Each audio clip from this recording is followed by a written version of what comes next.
If you've been banned from Discord and believe it was unjust, you can appeal the decision. Follow these steps to submit your appeal effectively.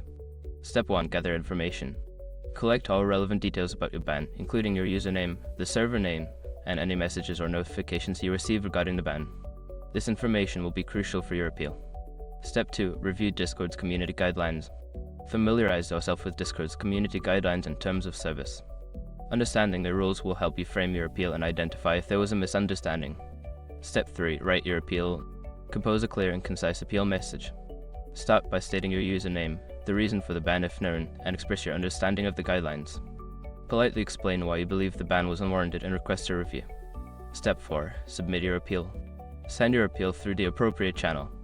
You can usually do this by visiting Discord's support page and filling out the appeal form or contacting the support team directly via email. Step 5. Be patient and follow up. After submitting your appeal, wait for a response. It may take some time for Discord to review your case. If you haven't heard back after a reasonable period, consider sending a polite follow-up message to inquire about the status of your appeal.